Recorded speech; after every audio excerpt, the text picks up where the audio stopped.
+1 maths പഠിച്ചവരാണല്ലോ ഇത് കാണുന്നത്. അപ്പോൾ +2 മാത്സ് +1 വെച്ച് നോക്കുമ്പോൾ ഭയങ്കര ഡിഫറൻ്റ് ആണോ? എന്നാലേ ഇത് കാണുന്നതിൽ ഒരു പോയിന്റ് ഉള്ളൂ. +2 മാത്സ് എന്ന് പറഞ്ഞാൽ +1 മാത്സിനെക്കാട്ട് എന്തായാലും വളരെ കൂടുതൽ ഡിഫിക്കൽട്ടാണ്. അപ്പോൾ ആദ്യത്തെ 5 ചാപ്റ്ററൊക്കെ സിമ്പിളാണ്. ആദ്യത്തെ ചാപ്റ്റർ എന്ന് പറയുമ്പം റിലേഷൻസ്, മെട്രിക്സ്, അതൊക്കെ പെട്ടെന്ന് പഠിച്ചു കുട്ടി, വളരെ സിമ്പിളാണ്, ഹാപ്പി ആയിട്ട് പോകും. ഇനി നമ്മൾ +1 ഏറ്റവും ടഫായി വിചാരിച്ച ലിമിറ്റ്സ് ആൻഡ് ഡെറിവേറ്റീവ്സ്, അത് +1 ഭയങ്കര ബുദ്ധിമുട്ട് കുട്ടികൾക്ക് പഠിക്കാൻ. അതാണ് +2 ടഫ് ചാപ്റ്റേഴ്സ് വെച്ച് നോക്കുകയാണെങ്കിൽ ഏറ്റവും ഈസിയസ്റ്റ് ചാപ്റ്റർ. അതിൻ്റെ ബാക്കിയാണ് മൊത്തം ഡിഫറൻസിയേഷൻ, പിന്നെ ആപ്ലിക്കേഷൻ ഓഫ് ഡെറിവേറ്റീവ്സ്, ഇൻ്റഗ്രൽസ് ഒക്കെ എന്ന് പറഞ്ഞാൽ ഭയങ്കര ഡിഫിക്കൽട്ടാണ്, കുറേ സമയം എടുക്കും, മാസങ്ങളെടുക്കും പഠിക്കാൻ. പിന്നെ അതിൻ്റെ ആപ്ലിക്കേഷൻ, ഡിഫറൻഷ്യൽ ഇക്വേഷൻ, പിന്നെ അതിനോടൊപ്പം 3D പുതിയ കോൺസെപ്റ്റ്സ് കുറേ വരുന്നുണ്ട്. +1 ഇൻട്രോ ടു 3D കണ്ടു, അതൊക്കെ സിമ്പിളാണ്. +2 3D എന്ന് പറഞ്ഞാൽ ഭയങ്കര കഷ്ടപ്പെടും, സമയം എടുത്ത് പഠിച്ചില്ലെങ്കിൽ it is going to be very difficult. അപ്പോൾ +1 വെച്ച് നോക്കുകയാണെങ്കിൽ അതിൻ്റെ ഡബിൾ ഡിഫിക്കൽട്ടാണ് +2. അപ്പോൾ ഈ ചാപ്റ്റേഴ്സൊക്കെ വരുന്നത് അതായത് ഏതാണ്ട് ക്രിസ്മസ് എക്സാമിൻ്റെ സമയത്താണോ? യെസ്. സെക്കൻഡ് ഹാഫ് ആകുമ്പം ഈ പടം മാറുന്ന പോലെയാണ്. ഫസ്റ്റ് ഹാഫ് കോമഡി, എൻ്റർടൈൻമെൻറ്റ്, നല്ല മാർക്ക് കിട്ടും. സെക്കൻഡ് ഹാഫ് ആകുമ്പോൾ ഫുൾ ഹൊററും ത്രില്ലറും ആയിരിക്കും. അപ്പോൾ നമ്മൾ കഷ്ടപ്പെട്ട് ചെയ്തില്ലെങ്കിൽ കുറച്ച് കഷ്ടപ്പെടും. ഓക്കെ, അപ്പോൾ ബേസിക്കലി ആദ്യ ഭാഗം ഭയങ്കര സിമ്പിളാണെങ്കിലും പെട്ടെന്ന് തീർക്കേണ്ടി വരും. എൻ്റെ കുറേ കുട്ടികൾക്ക് പ്രശ്നം പറ്റുന്നത് വെച്ചാൽ first chapter relation same chapter +1 പഠിച്ചിട്ടുണ്ട്, happy. Second chapter inverse trigonometry കുറച്ച് കഷ്ടപ്പെടും. 3ഉം 4ഉം ഒക്കെ മെട്രിക്സ് ഡിറ്റർമിനൻസ്, അവർ വിചാരം ഈ പെട്ടിയൊക്കെ വരച്ച് ചെയ്യുമ്പോൾ പുതിയ സംഭവമാണ്, ഞാൻ +2 കുട്ടിയായി, ഞാൻ പഠിക്കുന്നുണ്ടെന്ന്. പക്ഷേ 3ഉം 4ഉം കഴിയുമ്പോൾ 5 എത്തുമ്പോഴാണ്, 5th ചാപ്റ്റർ എത്തുമ്പോഴാണ് മനസ്സിലാവുക ഈ 3ഉം 4ഉം ഒന്നല്ലായിരുന്നു, ഇനിയാണ് ശരിക്കത്തെ പഠിത്തം തുടങ്ങുന്നത്. അപ്പോഴാണ് സ്റ്റീപ്പ് കർവ് തുടങ്ങുക. അപ്പോൾ അവിടേക്ക് നമ്മൾ നേരത്തെ എത്തിയില്ലെങ്കിൽ കുറേ സമയം എടുക്കും മറ്റേ തീർക്കാൻ വേണ്ടിയിട്ട്. ഓക്കെ, ശരി. രണ്ടാമത്തെ കാര്യം, ഇപ്പം പരീക്ഷകൾ കുറേ നാളായിട്ട് നടക്കുന്നുണ്ടല്ലോ, അതിലിപ്പോൾ പുതുതായിട്ട് ഇങ്ങനെ പറയുന്നുണ്ട് പാറ്റേൺ മാറി വരുന്നു, പാറ്റേൺ മാറി, നമ്മളെല്ലാ വീഡിയോയിലും ലൈവിലൊക്കെ പറയുന്ന ഒരു കാര്യമാണ്. അപ്പോൾ മാത്സിനെ സംബന്ധിച്ചിടത്തോളം +2 എന്താണ് ഇപ്പോൾ പാറ്റേൺ മാറിയിട്ടുള്ളത്? ഈ പാറ്റേൺ മാറാന്ന് പറയുമ്പം നമ്മൾ പ്രതീക്ഷിക്കുന്ന ടൈപ്പ് ക്വസ്റ്റ്യൻസ് അല്ല എന്നുള്ളൂ. അപ്പം പ്രീവിയസ് ഇയർ ക്വസ്റ്റ്യൻസിൽ സെയിം ടൈപ്പ് പാറ്റേൺ അല്ല എന്നാണ് ഞാൻ ഉദ്ദേശിക്കുന്നത്. ഒരിക്കലും ഔട്ട് ഓഫ് സിലബസ് ഒന്നും പോയിട്ടില്ല. ഇപ്പോൾ +1 1-2 ക്വസ്റ്റ്യൻ കഴിഞ്ഞ വർഷം എക്സ്പീരിയൻസ് ഉണ്ടായിരുന്നു ക്രിസ്മസ് എക്സാമിൽ, അതൊരു ലെജൻഡറി പേപ്പർ ആയിരുന്നു, അത് കുറച്ച് ട്വിസ്റ്റ് ചെയ്തൊക്കെ ചോദിച്ചു. അതേപോലെ +2 സംഭവിക്കാം, കുറച്ച് സംഭവിച്ചിട്ടുണ്ട്, ഇനി അത് നന്നായിട്ട് സംഭവിക്കാം. ഫോർ എക്സാമ്പിൾ, നമുക്കൊരു ആപ്ലിക്കേഷൻ ഓഫ് ഡിഫറൻഷ്യൽ എന്തെങ്കിലും ക്വസ്റ്റ്യൻ തന്നാൽ നേരെ ആ ക്വസ്റ്റ്യൻ സോൾവ് ചെയ്യുന്നതിന് പകരം ചിലപ്പോൾ അവർ ചോദിക്കും what are the solutions, how many solutions are there. ഒരു ലെറ്ററോ ഒരു സെൻറ്റൻസോ മാറ്റി തന്നെ ടഫ് ആക്കാൻ പറ്റും. ഇനിയിപ്പോൾ ഡിറ്റർമിനൻസിലായിക്കോട്ടെ, എങ്ങനെ വേണമെങ്കിൽ നേരെ ചോദ്യം തരുന്നതിന് പകരം ട്വിസ്റ്റ് ചെയ്ത് ചോദിക്കാം, അതൊരു കാര്യം. രണ്ടാമത്തത്, ഇവർക്ക് ഈ എക്സംപ്ലർ, NCERT എക്സംപ്ലർ അല്ലെ RD ശർമ്മ, അത് കുറച്ച് ലെവലിൽ കൂടിയ ക്വസ്റ്റ്യൻസ് അവിടെ നിന്നൊക്കെ പിക്ക് ചെയ്തിട്ടും ക്വസ്റ്റ്യൻ വരാം. അപ്പം NCERT മാത്രം പഠിച്ചാൽ പോരാ, അത് വെച്ചിട്ടുള്ള കുറച്ച് എക്സ്ട്രാ ബുക്സും കുറച്ച് റെഫർ ചെയ്യണം. അത് ഞാൻ പിന്നെ പറഞ്ഞുതരാം, പക്ഷെ അതും ഇമ്പോർട്ടൻ്റ് ആണ്. ഓക്കെ, അപ്പോൾ ബേസിക്കലി ഇപ്പം ഇതിപ്പോൾ എക്സാം ടഫായി വന്നുകൊണ്ടിരിക്കുകയാണ്, പേപ്പറിൻ്റെ സ്റ്റാൻഡേർഡ് കൂടിക്കൊണ്ടിരിക്കുകയാണ്. അപ്പോൾ സ്റ്റാൻഡേർഡ് കൂടുമ്പോൾ കുട്ടികളുടെ പഠനത്തിൻ്റെ രീതിയിൽ എന്തായാലും ഈ പറഞ്ഞ പോലെ സാധാരണ PBQ മാത്രം ചെയ്താൽ പോലെ എന്തൊക്കെയോ എക്സ്ട്രാ ചെയ്യണമെന്ന് പറഞ്ഞു. എക്സ്ട്രാ എന്ന് പറയുമ്പോൾ കൂടുതലും ഒരു ടോപ്പിക്ക് നന്നായിട്ട് കോൺസെപ്റ്റ് മനസ്സിലാക്കി ചെയ്യണോ വേണ്ടത്, അല്ലെങ്കിൽ ഈ പറഞ്ഞ പോലെ ഈ NCERTയും ഈ RD ഈ പറഞ്ഞതൊക്കെ ബുക്കും കാര്യങ്ങളൊക്കെ അതിൽ ചോദ്യം ഇങ്ങനെ ചെയ്യണോ വേണ്ടത്, എന്താണ് ഇതിൽ വേണ്ടത്, അല്ലെ രണ്ടും വേണം? +2 മാത്സിൻ്റെ ഒരു സംഭവം എന്ന് വെച്ചാൽ നമ്മൾ കുറേ മനസ്സിലാക്കി എനിക്ക് ഏറ്റവും ബെസ്റ്റ് ആവണമെന്ന് വിചാരിച്ചാൽ അതങ്ങനെ നടക്കുന്ന പരിപാടിയല്ല, കുറേ സമയം എടുക്കും. ഈ കുട്ടികൾ എന്ന് പറഞ്ഞാൽ ഈ ലിമിറ്റഡ് ടൈമിൽ മൊത്തം തീർക്കാന്ന് പറഞ്ഞാൽ തന്നെ ബുദ്ധിമുട്ടായി. ഇപ്പോൾ ഇൻ്റഗ്രൽസ് ചാപ്റ്റർ എടുക്കുക, ഏറ്റവും ഡിഫിക്കൽട്ട്, അവർക്ക് 30, 40, 50 ഫോർമുലയൊക്കെ പഠിക്കാനുണ്ടാവും. അതിൽ 100-200 ക്വസ്റ്റ്യൻ ടെക്സ്റ്റ് ബുക്കിൽ തന്നെ ഉണ്ട്. ഇത് തീർക്കുക എന്ന് പറഞ്ഞാൽ വലിയ ടാസ്ക്കാണ്. ഇനി അത് കഴിഞ്ഞിട്ട് PBQ. അപ്പോൾ എപ്പോഴും ഫോക്കസ് ചെയ്യേണ്ടത് ടെക്സ്റ്റ് ബുക്കിലെ ക്വസ്റ്റ്യൻ ഒറ്റ റൗണ്ടും തീർക്കുക. അതിൽ ചിലപ്പോൾ 3-4 ക്വസ്റ്റ്യൻ ഒട്ടും കിട്ടിയിട്ടുണ്ടാവില്ല, കിട്ടുണ്ടാവില്ല, അതൊന്നും കുഴപ്പമില്ല.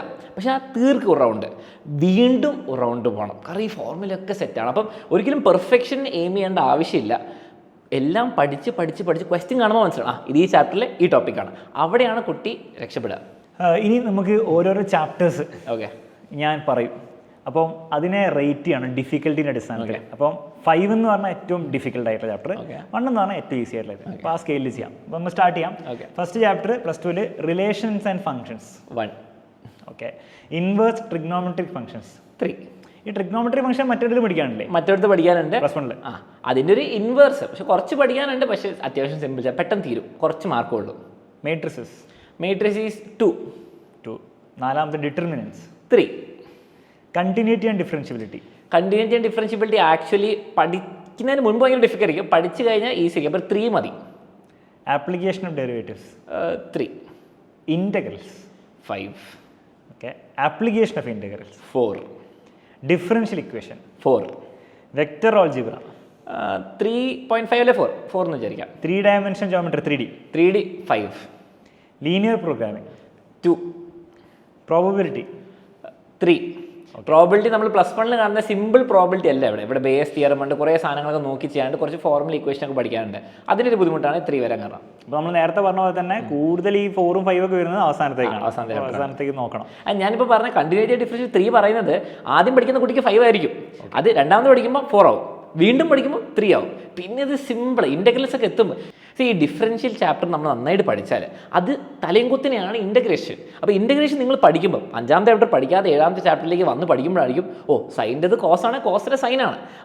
അപ്പോഴാണ് മനസ്സിലാവുക നിങ്ങൾ ഡിഫറൻസിയേഷൻ നന്നായിട്ട് പഠിക്കണം, ഇൻ്റഗ്രൽസിന് ഹെൽപ്പ് ചെയ്യും. അപ്പോൾ ഇൻ്റഗ്രൽസ് നിങ്ങൾ പഠിക്കുമ്പോൾ ഇത് ഇങ്ങോട്ടും ഒരു സിംബയോട്ടിക് റിലേഷൻഷിപ്പാണ്. അപ്പോൾ രണ്ടും നന്നായിട്ട് പഠിക്കണം ബേസിക്കലി. ഓക്കെ, അപ്പോൾ ഇത്രയും ചാപ്റ്ററൊക്കെ പഠിക്കൽ കേൾക്കുമ്പോൾ തന്നെ കുറച്ച് ടെൻഷൻ അടിക്കണം. അപ്പോൾ നമ്മുടെ ഉയരെ ബാച്ച് ഉണ്ട്, ഈ ഉയരെ ബാച്ചിൽ ഈ ചാപ്റ്റേഴ്സൊക്കെ എങ്ങനെ എടുക്കുക, അതിൻ്റെ ഒരു അപ്രോച്ച് എന്തായിരിക്കും? ഫസ്റ്റ് കാര്യം നമ്മൾ ബാച്ചിൽ നമ്മൾ ലൈവ് ക്ലാസ്സും ഉണ്ട്, റെക്കോർഡഡ് ക്ലാസ്സും ഉണ്ട്. ഇത് രണ്ടിന് ഗുണങ്ങളുണ്ട്. ലൈവ് ക്ലാസ് പറയുമ്പോൾ കുറേ കുട്ടികൾക്ക് കണ്ട് എൻ്റെ കൂടെ ക്വസ്റ്റ്യൻസ് ചെയ്ത് പഠിച്ചു പോകാം. ഓക്കെ, അപ്പം നമ്മൾ ആ ലൈവിന് വേണ്ടിയുള്ള ക്വസ്റ്റ്യൻസും ആ ഫ്ലോ ഭയങ്കര ഇമ്പോർട്ടൻ്റാണ്. സെക്കൻഡ് കാര്യം, ഇപ്പോൾ ചില സ്കൂളുകളിൽ നേരത്തെ ഈ ചാപ്റ്റർ ചെയ്യും, ആ ചാപ്റ്റർ ഇൻ്റഗ്രേഷൻ ഒക്കെ ആദ്യം തന്നെ പഠിപ്പിക്കും, പേടി കാരണം. അപ്പം നിങ്ങൾക്ക് റെക്കോർഡഡ് ക്ലാസ് ഉള്ളതുകൊണ്ട് തന്നെ ഇഷ്ടമുള്ള ചാപ്റ്റർ ഇഷ്ടമുള്ള സമയത്ത് കണ്ടുപഠിക്കാം. ഇനി അതിലെ ക്വസ്റ്റ്യൻസ് ആയിക്കോട്ടെ, PYQs ആയിക്കോട്ടെ, പഠിക്കുന്ന ടോപ്പിക്കുകൾ എല്ലാം ഉണ്ടാവും. അപ്പം ഇത് രണ്ടും കൂടി ആ കുട്ടി, എനിക്കൊരിക്കലും ഒരു കുട്ടീൻ്റെ ടൈം ടേബിളോ സ്കൂളിലെ സ്റ്റൈലൊന്നും പ്രെഡിക്റ്റ് ചെയ്യാൻ പറ്റില്ല. അപ്പോൾ ആ കുട്ടിക്ക് മാത്സ് ലൈവ് ക്ലാസ്സും റെക്കോർഡും രണ്ടും യൂസ് ചെയ്ത് പഠിക്കാം. ആൻഡ് ഏറ്റവും ബെസ്റ്റ് കാര്യം, നമ്മൾ സിലബസ് നേരത്തെ തന്നെ തീർക്കും. ഓക്കെ, ഇപ്പോൾ കുട്ടികളുടെ സംശയം ലൈവും റെക്കോർഡും എന്നൊക്കെ പറയുമ്പോൾ അതായത് റെക്കോർഡ് ക്ലാസ് കണ്ടിട്ട് ലൈവ് കാണണോ അങ്ങനെയൊക്കെ ആയിരിക്കും സംശയം ഉണ്ടാവും. ഇല്ല, മാത്സിൽ എന്തായിരിക്കും പരിപാടി? ഇവർ ഏതെങ്കിലും ഒരു പാത്ത് ഫുള്ളി ഫോളോ ചെയ്താൽ മതി. അതിപ്പം ഒരു ചാപ്റ്റർ അവർക്ക് റെക്കോർഡറായിട്ട് കാണണമെങ്കിൽ കണ്ടു തീർത്തോട്ടെ, അതിന് ഇനി വേണമെങ്കിൽ ലൈവ് കണ്ടാൽ മതി, വേണമെങ്കിൽ. പക്ഷേ എൻ്റെ അഭിപ്രായത്തിൽ സമയമൊന്നും ഉണ്ടാവില്ല, ഏതെങ്കിലും ഒരെണ്ണം തീർക്കാം. എല്ലാ ചാപ്റ്ററും ഒന്നെങ്കിൽ ലൈവ് ആണ് അല്ലെങ്കിൽ റെക്കോർഡറാണ്, ഏതെങ്കിലും ഒരെണ്ണം. അപ്പോൾ ലൈവിൽ ഫസ്റ്റ് മുതലെടുക്കും, ലൈവ് ഫസ്റ്റ് മുതലെടുക്കും, ലാസ്റ്റ് വരെ എടുക്കും. Okay, ready. എല്ലാ ചാപ്റ്ററും എടുക്കും? എല്ലാ ചാപ്റ്ററും. അലൻ സാർ എത്ര ചാപ്റ്റർ എടുക്കും? ഞാനതിൽ പകുതിയിൽ കൂടുതൽ ചാപ്റ്റർ ഞാനായിരിക്കും. ഓക്കെ, വേറെ ആരൊക്കെ ആയിരിക്കും ഉണ്ടാവുക? വേറെ ഇവർക്ക് അറിയുന്ന അബേസ് സാർ ഉണ്ടാവും, മേഘ മിസ് ഉണ്ടാവും, വർഷ മിസ് ഉണ്ടാവും. പക്ഷേ കൂടുതലും ഞാനായിരിക്കും, പകുതിയിൽ കൂടുതൽ ചാപ്റ്റേഴ്സ് ഞാനായിരിക്കും. പക്ഷേ ബാക്കിയുള്ള ചാപ്റ്റേഴ്സിന് അടിപൊളിയായിട്ട് ഇവർ പഠിപ്പിച്ചു തരും. ഓക്കെ, ശരി.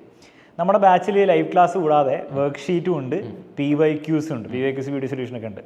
മാത്സിൻ്റെ കേസിൽ ഇതെങ്ങനെയാണ് ഉപയോഗിക്കേണ്ട ആവശ്യമുണ്ടോ ശരിക്കും? ഉപയോഗിക്കേണ്ട ആവശ്യമുണ്ട്. അപ്പോൾ സ്റ്റേറ്റ് സിലബസിൻ്റെ കാര്യത്തിലേക്ക് വരികയാണെങ്കിൽ ഈ PYQ എടുത്തിങ്ങനെ ഒരു പ്രിൻ്റ് എടുത്ത് വെച്ചാൽ മനസ്സിലാവും ഇതൊക്കെ NCERTയിലെ ക്വസ്റ്റ്യൻ അതേപടി എടുത്താൽ. Example, exercise. പക്ഷേ ഈ അടുത്തായിട്ട് ചിലപ്പോൾ കുറച്ച് മാറ്റങ്ങൾ വന്നിട്ട് പ്ലസ് 1 പ്ലസ് 2 ആ മാറ്റം വന്നോളും. ഓക്കെ, അപ്പം ഈ PYQ ചെയ്യുന്നതിന് മുമ്പ് NCERT മൊത്തം തീർത്ത് കഴിഞ്ഞാൽ ഇവർക്ക് മനസ്സിലായി ഇത് ഞാൻ ചെയ്ത ക്വസ്റ്റ്യൻ എപ്പോഴും അങ്ങനെ തന്നെയാണ്. പ്രത്യേകിച്ച് ഇൻ്റഗ്രേഷനിൽ സംഭവം എന്താണെന്ന് വെച്ചാൽ ഇവരോട് സീക്രട്ട് നമുക്ക് കൂടെ പറയാം. സംഭവം എന്ന് വെച്ചാൽ ക്വസ്റ്റ്യൻ ഉണ്ടാക്കാൻ ഭയങ്കര ബുദ്ധിമുട്ടാണ്. ഈ ക്വസ്റ്റ്യൻ ഒരാൾ കഷ്ടപ്പെട്ട് ഉണ്ടാക്കിയാൽ അത് സോൾവ് ചെയ്തിട്ട് കറക്റ്റ് ആണോ നോക്കണതിന് വലിയ ബുദ്ധിമുട്ടാണ്. അപ്പം ടെക്സ്റ്റ് ബുക്കിൽ ക്വസ്റ്റ്യൻ എടുത്തിടും, അതിൽ തെറ്റുണ്ടാവില്ല, ഇവർക്കും ഈസി ആയിരിക്കും. അപ്പം NCERT എല്ലാവരും ചെയ്യണം. ഇനി നമ്മൾ കുറച്ച് ലിസ്റ്റായിട്ട് NCERT ഇമ്പോർട്ടൻറ്റ് സംഭവങ്ങൾ തരാൻ അതിൻ്റെ വീഡിയോ സൊല്യൂഷൻസ് ഒക്കെ ഉണ്ട്. അപ്പോൾ അതും ഇമ്പോർട്ടൻ്റ് ആണ്. അപ്പോൾ NCERT ഇപ്പം എല്ലാം ക്ലാസ്സിൽ തീരുമില്ലെങ്കിലും നമ്മൾ ടിക്ക് ചെയ്ത് കൊടുക്കും, ഇതൊക്കെ പ്രാക്ടീസ് ചെയ്യണം, അത് അവർ ചെയ്യണം. അതിൻ്റെ വർക്ക്ഷീറ്റിന് സമയം ഉണ്ടെങ്കിൽ ചെയ്യുക. ഇനി PYQ ഇവർ നോക്കുമ്പോൾ രസമായിരിക്കും. സ്റ്റേറ്റ് സിലബസ് പ്രത്യേകിച്ച് സെയിം ക്വസ്റ്റ്യൻസ് ആണ്.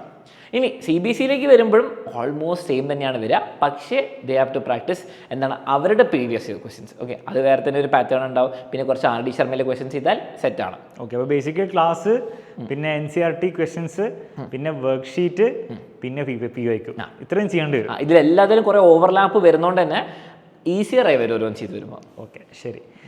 വേറെ എന്തെങ്കിലും ബുക്കൊക്കെ ചെയ്യേണ്ട ആവശ്യമുണ്ടോ? ഇവർ ഉയരെ ബാച്ചിലെ കുട്ടിയാണെങ്കിൽ വേറെ ബുക്ക് ചെയ്യേണ്ട ആവശ്യമില്ല. കാരണം എന്താ വെച്ചാൽ എൻ്റെ ലൈവ് ക്ലാസ് ഞാൻ പറഞ്ഞത് ഞാൻ എങ്ങനെയാണ് ക്ലാസ് എടുക്കാറ്. NCERTയിലെ എക്സാമ്പിൾ ക്വസ്റ്റ്യൻസ് എല്ലാം കവേർഡാണ്. ആവശ്യമുള്ള എക്സസൈസ് കുറച്ച് ചെയ്യും, ബാക്കി ഹോംവർക്ക് അതാണ് നമ്മൾ ടിക്ക് ചെയ്ത് കൊടുക്കുന്നത്. പിന്നെ അതുപോലെ അത് എക്സംപ്ലാറിലൊക്കെ ഉള്ള ക്വസ്റ്റ്യൻസ് നമ്മൾ നല്ല നോക്കിയെടുക്കും. എക്സംപ്ലാറിലൊക്കെ ചിലത് ഭയങ്കര ടഫ് ക്വസ്റ്റ്യൻ ഒരിക്കലും വരാൻ പോകുന്നില്ല. അതൊക്കെ JEE ലെവൽ ക്വസ്റ്റ്യനൊക്കെ ചിലപ്പോൾ വരാറുണ്ട്.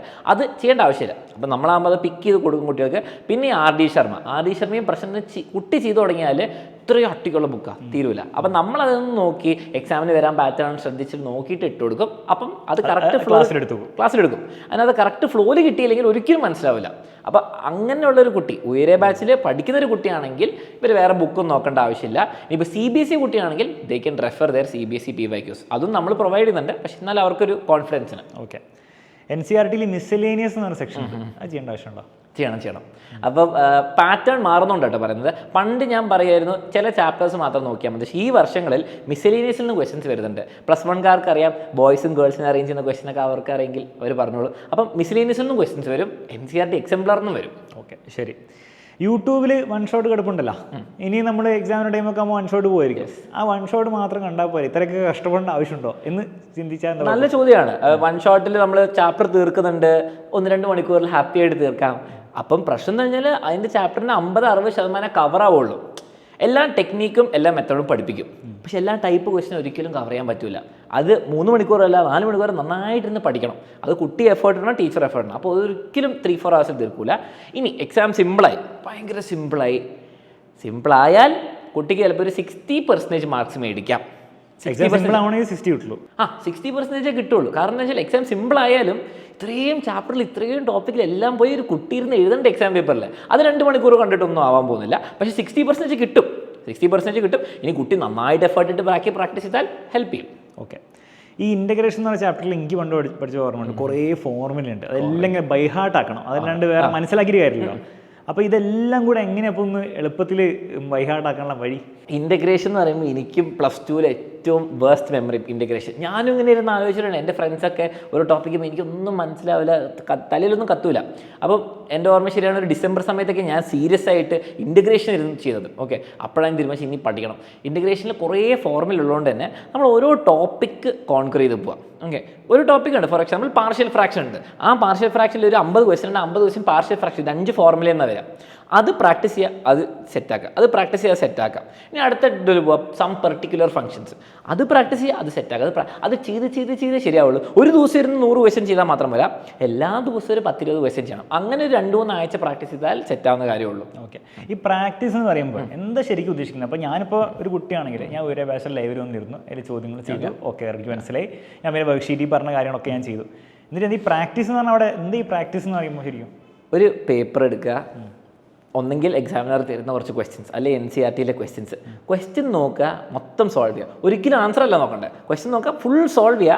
തെറ്റിക്കോട്ടെ, സ്റ്റോപ്പ് ആയിക്കോട്ടെ, തീർക്കുക. എന്നിട്ട് ഡൗട്ടുള്ള സമയത്ത് നോക്കുക. അങ്ങനെ കംപ്ലീറ്റ് ചെയ്യണം. ഒരിക്കലും മാത്സ് കണ്ടിട്ട് കാര്യമില്ല, പ്രത്യേകിച്ച് ഇൻ്റഗ്രൽസ് ഒന്നും കണ്ടിട്ട് കാര്യമില്ല. എഴുതി ചെയ്യണം, അതും വിത്തൗട്ട് ഹെൽപ്പ്. എന്നിട്ട് ചെക്ക് ചെയ്യാൻ വേണ്ടി മാത്രമേ. ഇങ്ങനെ ഓരോ ക്വസ്റ്റ്യനും ചെയ്താലേ കാര്യമുള്ളൂ. ഓക്കെ. അപ്പോൾ സമയം എടുക്കും.